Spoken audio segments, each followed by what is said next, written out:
안녕하십니까. 저는 울산과학대학교 반도체 공정 장비 실습을 배우고 있는 오세현이라고 합니다. 오늘 제가 발표할 것은 저번의 것과 연계하여 이제 반도체 후공정에 대해서 발표하겠습니다.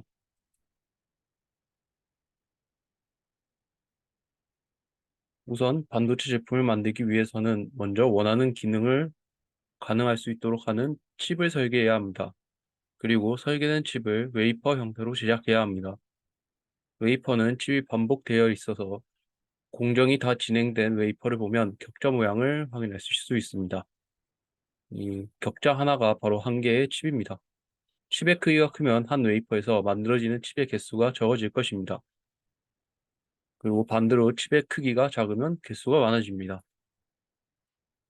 다음 그림은 반도체 제조 과정에서 이 반도체 업종을 연관 지어본 모식도입니다. 반도체 설계만 하는 업체는 팹리스라고 부릅니다. 대표적인 팹리스는 퀼컴, 애플 같은 기업입니다. 팹리스에서 설계된 제품은 웨이퍼로 제작되는데 이 웨이퍼 제작 전문 업체는 파운드리라고 합니다. 팹리스에서 설계하고 파운드리에서 웨이퍼로 만든 제품을 패키지하고 테스트하는 업체도 필요합니다. 이를 OSAT라고 부릅니다. 그림에서 표현된 것처럼 이제 패키지와 테스트 공정의 첫 번째 순서는 웨이퍼 테스트입니다. 이제 이 웨이퍼 테스트를 통해서 이제 패키지를 만든 다음 그 패키지를 테스트하는 패키지 테스트 순으로 진행합니다. 반도체 테스트의 가장 중요한 목적 중 하나는 불량 제품의 출하 방지입니다. 불량 제품이 납품되면 고객의 신뢰가 감소해 매출이 떨어지며 손해배상 등의 금전적 손실 또한 발생할 수 있습니다. 때문에 철저한 전수관 검사 과정이 꼭 필요합니다.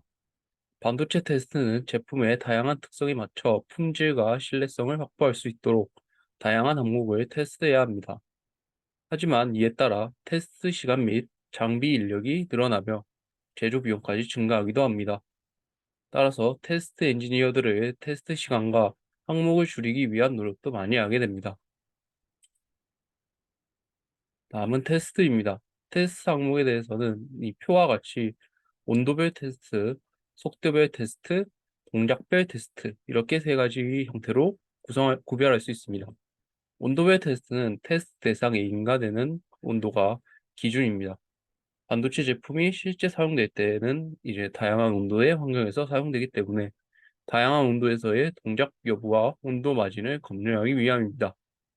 속도별 테스트는 코어 테스트와 스피드 테스트로 구별합니다. 속도별 테스트는 코어 테스트와 이 스피드 테스트는 동작 속도를 평가하는 것으로 원하는 속도로 제품이 동작할 수 있는지를 평가합니다. 동작별 테스트는 DC 테스트, AC 테스트, 기능 테스트 총 3개로 구별할 수 있습니다. DC 테스트는 전류를 DC로 인가하여 테스트의 결과가 전류 또는 전압으로 나타날 수 있는 항목을 평가하는 테스트 항목입니다. AC 테스트는 전류를 AC로 인가하여 AC 동작 특성, 예를 들어 제품의 입출력 스위칭 시간 등의 동작 특성을 평가합니다. 기능 테스트는 제품의 각 기능을 동작시켜 정상 동작 여부를 확인하는 테스트입니다. 웨이퍼 테스트는 테스트 대상이 웨이퍼입니다. 이 웨이퍼에는 수많은 칩들이 만들어져 있는데 이 칩들의 특성과 품질을 웨이퍼 테스트를 통해서 확인하고 검증해야 합니다. 이를 위해서는 테스트 장비와 칩을 연결해 칩의 전류와 신호를 인가해야 합니다. 그림의 프루브 카드에는 웨이퍼에 패드와 물리적으로 접촉할 수 있도록 수많은 탐칩이 이 카드 위에 형성되어 있습니다. 그리고 탐칩과 이 테스트 장비를 연결할 수 있는 배선이 카드 내에 만들어져 있습니다. 이 웨이퍼의 전면이 위를 보게 로딩되면 오른쪽의 프로브 카드가 뒤집어집니다. 그리고 탐침이 아래를 향하게 테스트 헤드에 장착되고 웨이퍼와 프로브 카드가 접촉할 수 있게 됩니다. 이때 온도를 장치는 테스트 온도 조건에 따라서 온도를 인가할 수 있습니다. 테스트 시스템은 실제 프로브 카드를 통해 전류와 신호를 인가하고 이어서 이 테스트 결과를 얻을 수 있습니다. 웨이퍼 테스트는 보통 EPM, 웨이퍼 버닝, 테스트, 리페어, 테스트 순으로 진행합니다. 전자 패키징 기술은 모든 전자제품의 하드웨어 구조물과 관련된 기술로서 하드웨어 구조물은 반드시 반도체와 같은 능동소자, 저항, 캐패시터와 같은 수동소자로 구성됩니다. 이렇듯 전자 패키징 기술은 매우 폭넓은 기술이며 0차 레벨 패키지부터 3차 레벨 패키지까지의 체계로 구분할 수 있습니다. 그림은 실리콘 웨이퍼에서 단일 칩을 잘라내고 이를 단품화하여 모듈을 만들고 모듈을 카드 또는 보드에 장착하여 시스템을 만드는 전체 과정을 모식도로 표현한 것입니다. 이러한 과정 전체를 일반적으로 패키지 또는 조립이라고 광의적인 의미로 표현합니다. 그리고 웨이퍼에서 칩을 잘라내는 것을 0차 레벨 패키지, 칩을 단품화하는 것을 1차 레벨 패키지, 단품을 모듈 또는 카드에 실장하는 것을 2차 패키지라 표현합니다. 그리고 단품과 모듈이 실장된 카드를 시스템 보드에 장착하는 것을 3차 레벨 패키지라고 합니다. 이 반도체 업계에서는 일반적으로 의미하는 반도체 패키지는 이 전체 과정 중에서 웨이퍼에서 칩을 잘라내고 단품화하는 공정을 의미합니다.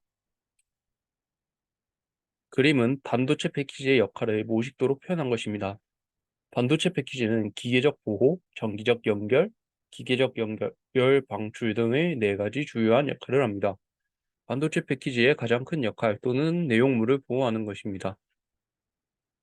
여기서 내용물은 바로 반도체 칩, 그리고 소자이며 그림의 가운데 하얀 부분이 될 것입니다.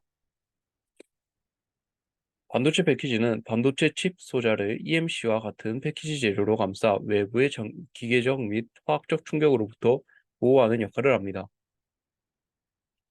반도체 칩은 수백 단계의 웨이퍼 공정으로 메모리, 로직 등의 기능을 할 수 있게 만들어졌지만 기본적인 재료는 실리콘입니다. 실리콘은 우리가 알고 있는 유리 조각처럼 쉽게 깨질 수 있습니다. 또한 웨이퍼 공정으로 형성된 구조체들은 기계적, 화학적 충격에도 취약합니다. 그러므로 패키지 재료로 그 칩들을 보호해야 하는 것입니다. 그리고 패키지는 물리적, 정기적으로 칩을 시스템에 연결하는 역할을 합니다. 정기적으로는 칩과 시스템을 연결해 칩에 전원을 공급하고 원하는 기능을 할 수 있도록 신호를 입력하거나 이, 출력할 수 있는 통로를 만들어야 합니다.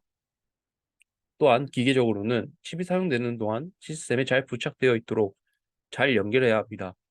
동시에 칩 소자에서 발생하는 열을 빠르게 발산시켜 주어야 합니다.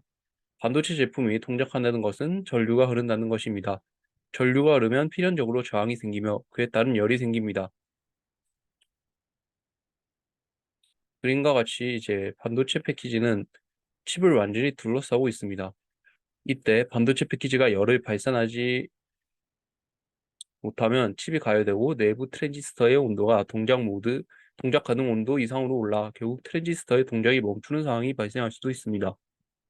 그러므로 반도체 패키지는 효과적으로 열을 발산해주는 역할이 필수입니다. 반도체 제품의 속도가 빨라지고 기능이 많아짐에 따라 패키지의 냉각 역할이 중요성에 점점 올라가고 있습니다. 그림은 반도체 패키지 기술의 개발 트렌드 6가지를 정리한 것입니다. 반도체 패키지는 그 역할을 잘할 수 있도록 기술이 발전해왔습니다. 열 방출의 역할을 잘하기 위해 열 전도도가 좋은 재료를 개발했고, 반도체 패키지 구조도 열 방출을 잘할 수 있게 설계 및 제작되었습니다. 반도체 패키지는 그림과 같이 분류할 수 있습니다. 먼저 크게 이 웨이퍼를 칩 단위로 잘라서 패키지 공정을 진행하는 컨벤셔널 패키지와 패키지 공정 일부 또는 전체를 웨이퍼 레벨로 진행하고 나중에 단품으로 자르는 웨이퍼 레벨 패키지로 분류합니다. 이제 컨벤셔널 패키지는 패키징하는 재료에 따라 세라믹 패키지, 플라스틱 패키지로 구분할 수 있습니다. 플라스틱 패키지는 잘라진 칩을 부착해 정기적으로 연결하는데 그 매개가 되는 기판 종류에 따라 다시 리드 프레임으로 사용하는 리드 프레임 타입 패키지, 서브스트레이트를 사용하는 서브스트레이트 타입 패키지로 분류할 수 있습니다. 웨이퍼 레벨 패키지는 칩 위에 외부와 정기적으로 연계되는 패드를 웨이퍼 레벨 공정을 통해 재배열해주는 RDL, 솔더 범프를 웨이퍼에 형성시켜 패키지 공정을 진행하는 플립칩 패키지, 서브스트레이트 등의 매개체 없이 웨이퍼 위에 배선과 솔더 볼을 형성시켜 패키지를 완성시키는 WLCSP, 실리콘 관통 전극을 통해 적층된 칩의 내부를 연결해주는 TSV 패키지 등으로 분류할 수 있습니다. 그리고 WLCSP는 다시 웨이퍼 위에 바로 배선과 솔더볼을 부착하는 펜인 WLCSP와 칩을 재배하여 모이딩 웨이퍼로 만들어 칩보다 큰 패키지의 웨이퍼 레벨 공정으로 배선을 형성하여 솔더볼을 부착하는 펜아웃 WLCSP로 분류할 수 있습니다. 플라스틱 패키지는 칩을 둘러싸는 재료로 EMC 같은 플라스틱 재료를 사용하는 패키지로, 이 중에서 이 리드 프레임 타입 패키지는 잘린 칩이 부착되는 기판으로 리드 프레임을 이용하는 패키지를 통칭합니다. 이 패키지를 시스템 기판에 연결하는 핀 또는 금속 리드인데, 이 리드를 프레임으로 잡아준 형태라 리드 프레임이라 부릅니다. 이 리드 프레임은 얇은 금속 판에 에칭 등의 방법으로 배선이 구현된 것입니다. 1970년대에는 DIP, ZIP 같은 리드를 PCB의 구멍에 삽입하는 관통홀 형태가 많이 사용되었습니다. 이후 핀의 수가 많아지고 PCB의 디자인이 복잡해짐에 따라 삽입형 기술로는 한계가 생기며 TSOP, QFP, SOJ와 같이 리드가 표면에 붙는 표면 실장형 형태가 개발되었습니다. 반도체 제품의 고속 특성이 중요해지면서 패키지의 배선 설계를 다층으로 할 수 있는 서브스트레이트 타입 패키지가 주력 패키지로 기술되었습니다. 하지만 아직도 TSOP 등의 리드 프레임 타입 패키지도 많이 쓰이는데, 이유는 저렴하기 때문입니다. 서브스트레이트 타입 패키지는 서브스트레이트를 매기체로 사용하는 패키지입니다.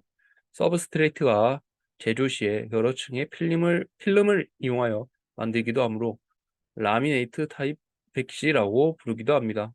서브스트레이트 타입 패키지는 리드 프레임 타입 패키지에 비해 다층의 배선을 구성하기 때문에 전기적 특성이 우수하고, 이 패키지 크기도 더 작게 만들 수 있습니다. 리드 프레임 타입 패키지는 리드 프레임으로 이 배선을 만들기 때문에 배선의 금속층 수는 무조건 1층입니다. 리드 프레임이 금속판으로 만들어지기 때문에 절대 2개 이상의 금속층 수를 형성할 수 없는 것입니다. 반면에 서브스트레이트는 제조 시에 원하는 만큼의 금속층 수를 만들 수 있어서 패키지 설계나 전기적 특성 만족을 위해 필요에 따라 각각 다른 금속층 수의 서브스트레이트를 제작하게 됩니다. 칩과 시스템을 연결하는 배선을 리드 프레임과 서브스트레이트에 각각 구현해 주어야 하는데, 이제 만약 배선에 서로 교체해야 하는 경우에는 이제 리드 프레임은 금속층이 1층이라서 배선 설계상 해결할 수 없지만, 서브스트레이트의 경우엔 한 배선은 다른 금속층으로 비껴가도록 설계할 수 있습니다. 서브스트레이트 타입의 패키지는 가장 일반적인 형태로 BGA 패키지가 주로 사용되나, 최근에는 볼을 사용하지 않고 볼 랜드만 갖는 이 LGA 형태의 패키지가 사용되고 있습니다. 웨이퍼 레벨 패키지는 패키지 공정을 웨이퍼 레벨로 진행한 패키지입니다. 협의적인 의미로 패키지 공정 전체를 웨이퍼 레벨로 진행한 패키지이고, 이 대표적인 예가 WLCSP입니다. WLCSP는 펜인 WLCSP와 펜아웃 WLCSP로 구분되는데, 먼저 펜인 WLCSP에 관해 설명드리겠습니다. 이 펜인 WLCSP는 이 웨이퍼 위에 바로 패키징용 이 배선과 절연층, 솔더볼을 형성한 패키지로, 컨벤셔널 패키지와 비교하면 다음과 같은 장단점을 가집니다. 장점으로 이 칩의 크기가 그대로 패키지 크기가 되므로 가장 작은 크기의 패키지 구현이 가능합니다. 이 서브스트레이트와 같은 매개체 없이 솔더볼이 칩 위에 바로 붙기 때문에 전기적 전달 경로가 상대적으로 짧아서 전기적 특성이 향상됩니다. 서브스트레이트와 와이어 등의 패키지 재료를 사용하지 않고 웨이퍼 단위에 일관적으로 공정이 진행되므로 웨이퍼의 칩수, 넷 다이수가 많고 수율이 높은 경우엔 저비용으로 공정이 가능합니다. 단점으로는 칩의 크기가 그대로 패키지 크기가 되므로 가장 작은 크기의 패키지 구현이 됩니다. 서브스트레이트와 같이 매개체 없이 이제 솔더볼이 칩 위에 바로 붙기 때문에 전기적 전달 경로가 상대적으로 짧아서 전기적 특성이 향상됩니다. 서브스트레이트와 와이어 등의 패키지 재료를 사용하지 않고 웨이퍼 단위에 일괄적으로 공정이 진행되므로 웨이퍼의 칩수, 넷 다이수가 많고 수율이 높은 경우엔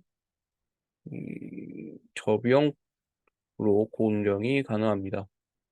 메모리 경우 용량이 같더라도 새로운 기술로 칩을 개발하며 칩 크기가 달라지며 이에 따라 펜인 WLCSP의 패키지 크기도 달라지게 되므로 기존의 패키지 테스트 인프라를 이용하지 못합니다. 또한 패키지 볼 배열이 칩 크기보다 큰 경우에는 솔더 볼 배열을 패키지에 만들지 못하여 아예 패키지가 불가능합니다. 웨이퍼의 칩수가 적고 수율이 낮은 경우엔 컨벤셔널 패키지 비용보다 패키지 비용이 더 커집니다. 펜아웃 WLCSP는 펜인 WLCSP의 장점을 가지면서 동시에 단점을 극복할 수 있는 WLCSP 기술입니다. 펜아웃 WLCSP는 먼저 칩을 자른 후에 공정을 진행합니다. 따라서 웨이퍼 테스트에서 양품으로 판정된 칩만을 캐리어에 배열하여 이제 불량품까지 테스트 패키지 공정을 진행하는 일은 없습니다. 그리고 펜아웃 WLCSP는 칩을 재배열할 때 간격을 크게 하면 이제 패키지 크기가 커지고 작게 하면 패키지 크기가 작아집니다. 칩 간의 간격을 조절해 원하는 대로 패키지 크기를 조절할 수 있습니다.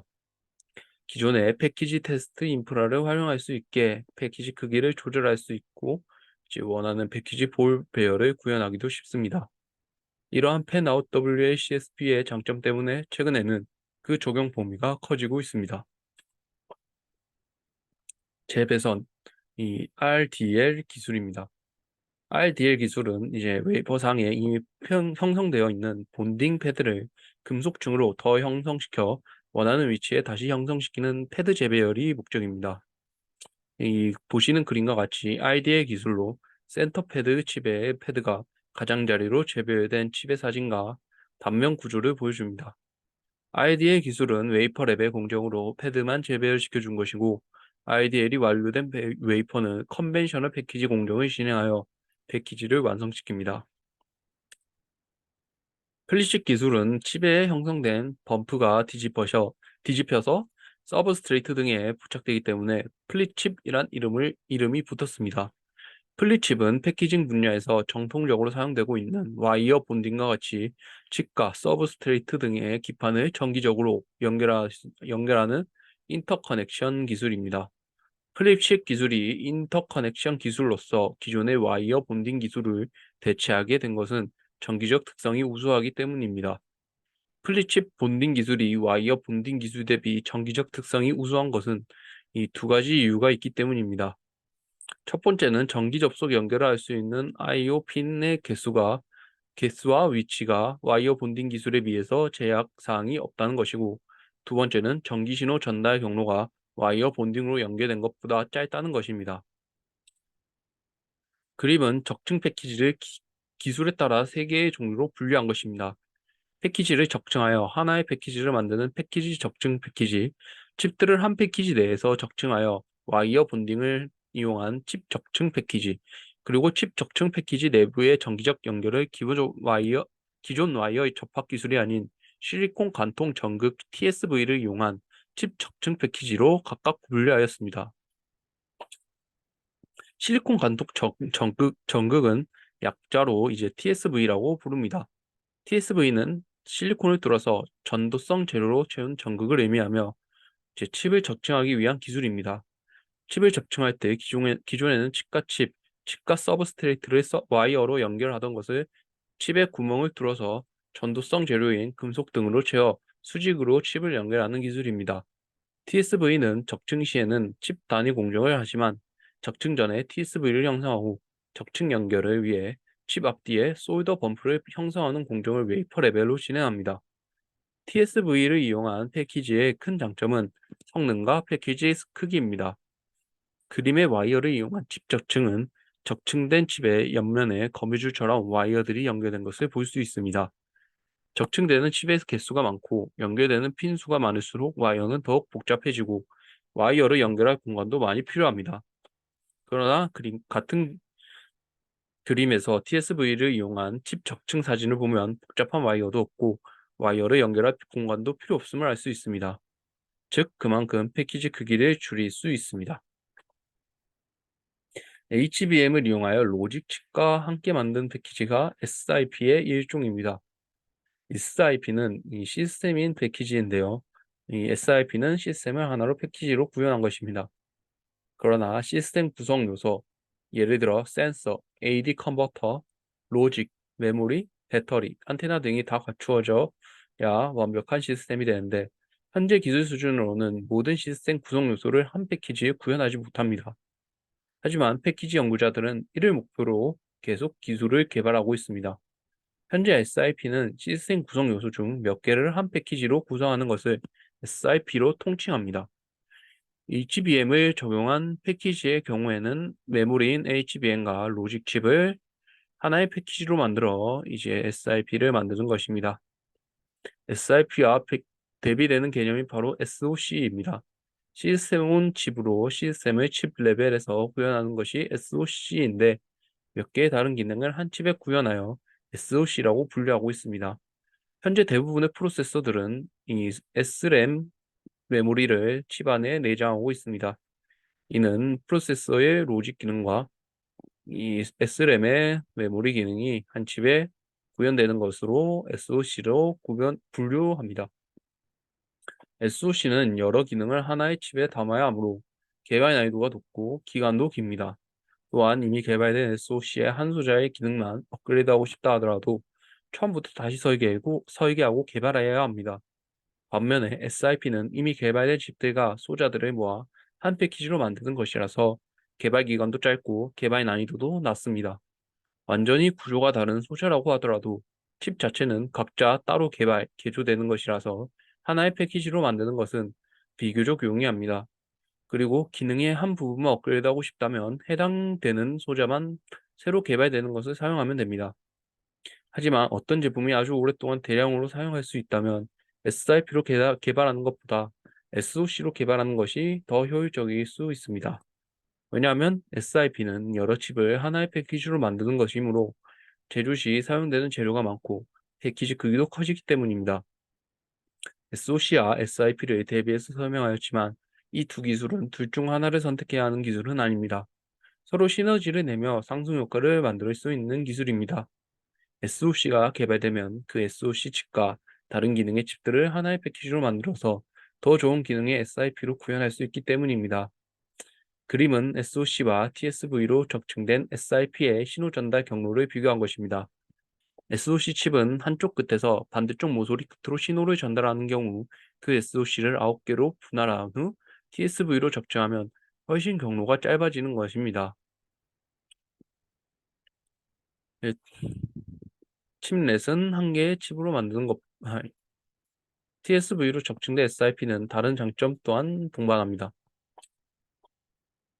이 개념을 더욱 발전시킨 것을 칩넷이란 기술이 최근 많은 관심을 받고 있습니다.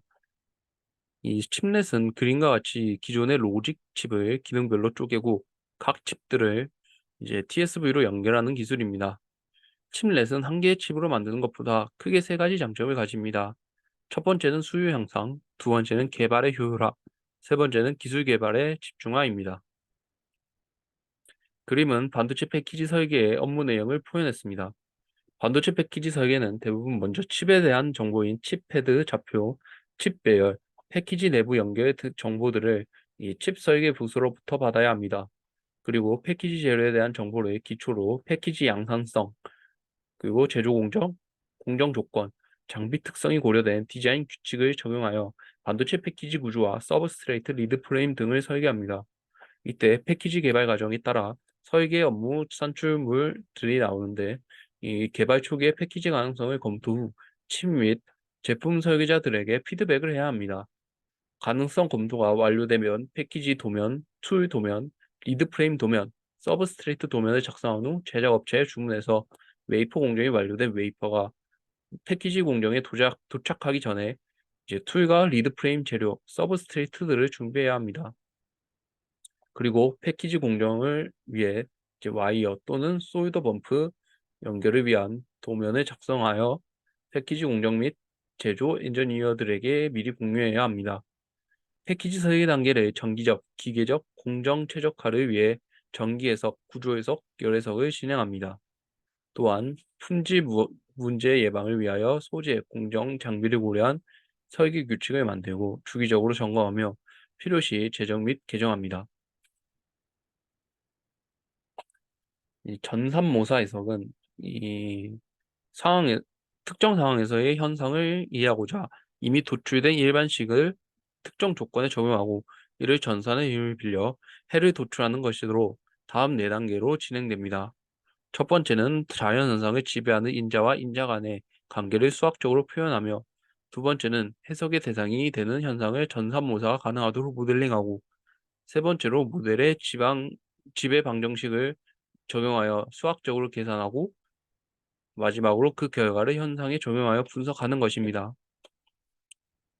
휨 해석은 반도체 공정 중에서 온도가 인가되고 다시 상온으로 온도가 감소함에 따라 이종 재료 간 열 팽창 계수의 차이가 생기고 패키지가 휘어지며 불량이 발생할 수 있습니다.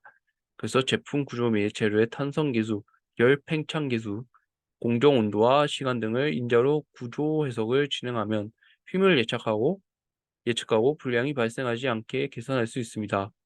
솔더 접합 후 신뢰성에는 솔더는 반도체 패키지와 PCB 기판 사이에 기계적, 장기적 역할을 합니다.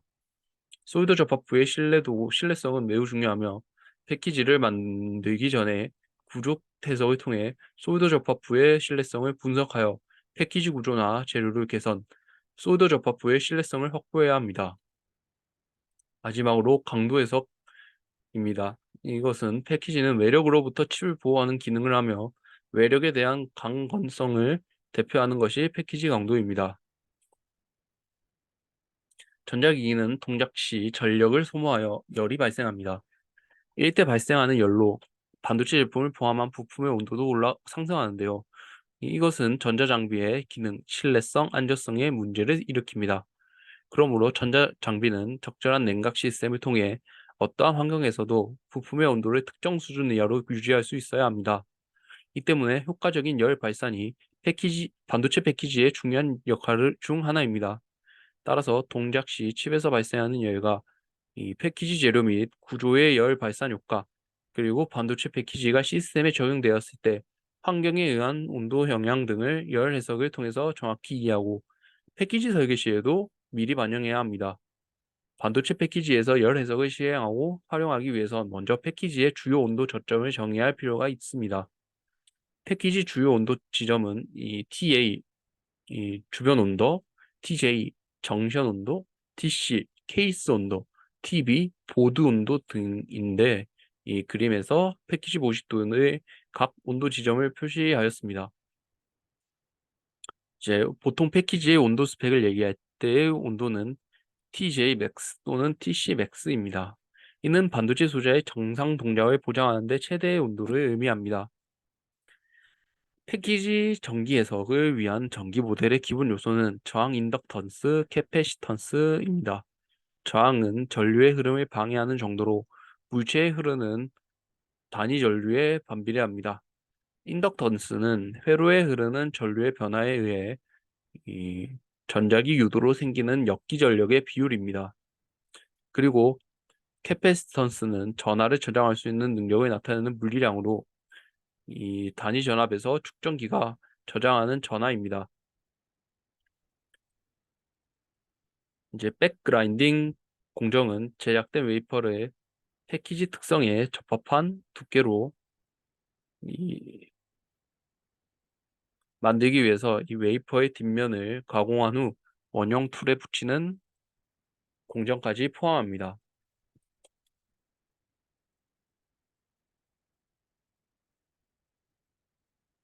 하이 어태치 공정은 이제 그림에서 표현한 것처럼 웨이퍼 절단 공정으로 절단된 칩을 마운팅 테이프에서 떼어낸 후 접착제가 도포된 서브스트레이트나 리드 프레임에 붙이는 공정입니다.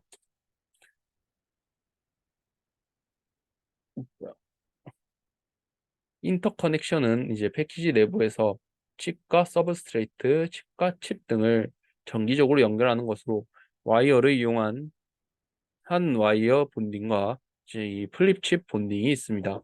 플립칩 본딩의 경우 접합 부의 신뢰성을 높이기 위해서 반드시 언더필 공정이 필요합니다. 이 와이어 본딩이나 플립칩 본딩이 완료된 칩은 외부 충격으로부터 손상되지 않도록 표면을 싸서 보호하는 공정이 필요합니다. 플라스틱 패키징에서는 몰딩만 적용하고 합니다.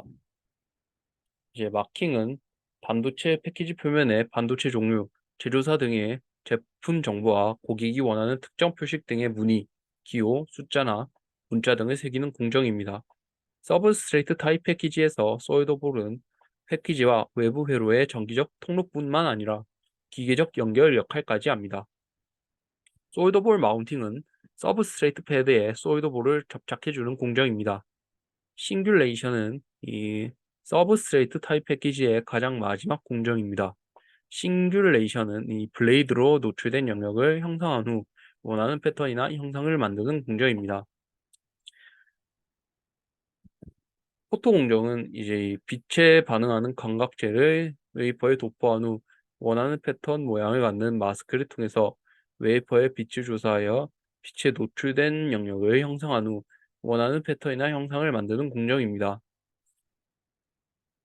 스퍼터링 공정은 웨이퍼 위에 금속 방막을 PVD, 이 물리기상 증착 방법으로 이 일종의 이 스퍼터링을 형성하는 공정입니다. 스포터링의 공정 원리는 이 밑에 그림과 같이 아르곤 기체를 플라즈마 상태로 만들어 알, 아르곤 이온이 증착될 금속과 동일한 조성을 가진 타겟에 물리적 충돌을 하는데 그 충격으로 타겟에서 떨어져 나간 금속 입자가 웨이퍼에 증착하게 되는 공정입니다. 전해도급 공정은 전해질 용액에 금속 이온이 외부에서 공급되는 전자를 이용한 환원 반응에 의해 금속으로 웨이퍼에 증착하게 되는 공정입니다. 그림은 전해도금의 원리입니다. 양극판인 플러스 극에서는 금속이 산화되어 이온이 되면서 전자를 내어주어 외부 회로로 보냅니다. 음극판인 마이너스 극에서는 양극판에서 산화된 금속 이온이나 용액 속에 있던 금속 이온이 전자를 받아 환원되고 금속이 됩니다. 웨이퍼 레벨 패키지를 위한 전해도금 공정에서 응급, 응급판은 웨이퍼가 됩니다. 양극판은 도금하고자 하는 금속으로 만들기도 하지만 백금과 같은 불용성 전극을 사용하기도 합니다. 이 전해도금 등 포토레지스트의 패턴을 이용한 공정이 완료되면 역할을 다한 포토레지스트를 제거해야 합니다. 이 제어 공정이 PI 스트립입니다. 스퍼터링으로 형성된 금속 방막은 금속 배선이나 범프가 전해도금 등의 공정으로 형성된 후에는 다시 제거해야 합니다. 금속 반막의 제거는 금속을 녹일 수 있는 상계열의 에천트를 사용하여 습식으로 에칭합니다. 솔더블 마운팅 공정은 이 WLCSP 위에 패키지용 솔더볼을 붙이는 공정입니다. 이는 컨벤셔널 패키지에서 서브스트레이트 위에 솔더볼을 붙이는 공정과도 유사한데 웨이퍼 위에 솔더볼을 올린다는 차이점이 있습니다. 플립칩 패키지에서 범프를 형성하는 공정은 웨이퍼 레벨 공정으로 진행하지만 후속 공정은 다음과 같이 컨벤셔널 패키지 공정으로 진행합니다. 재배선 공정은 이 칩 적층 등을 목적으로 사용되는데 웨이퍼에 형성된 패드에 재배선용 금속층을 다시 만들어 새로운 패드를 형성하는 공정입니다. 펜아웃 WACSP를 만드는 공정은 먼저 웨이퍼 모양의 캐리어에 이 테이프를 붙이고 그 위에 웨이퍼 다이싱 공정이 완료된 칩 중에서 테스트에서 양품으로 판정받은 칩들을 일정한 간격으로 붙이면서 시작됩니다. 그 다음에 웨이퍼 몰딩으로 칩과 칩 사이에 공간을 메어 새로운 웨이퍼 형태를 만듭니다. 웨이퍼 몰딩이 끝나면 이 캐리어와 테이프를 떼어냅니다. 그리고 몰딩으로 형성된 새로운 웨이퍼에 웨이퍼 장비들을 이용하여 금속 배선을 만들고 패키징용 솔더볼을 붙입니다. 마지막으로 패키지 단품으로 잘라주면 전체 공정이 완료됩니다. TSV가 형성된 칩들을 적층할 때 범프는 미세 범프입니다. 따라서 범프 간 간격이 작고 적층되는 칩과 칩 사이의 간격도 작아서 본딩의 신뢰성이 높은 열압착 방식이 많이 사용되었습니다. 하지만 열압착 방식은 본딩할 때마다 일정 시간 동안 열과 압력을 주어야 해서 전체 공정 시간이 길고 생산성이 낮다는 단점이 있습니다. 그래서 최근에는 MR로 본딩 방식을 바꾸는 추세입니다. 이상입니다.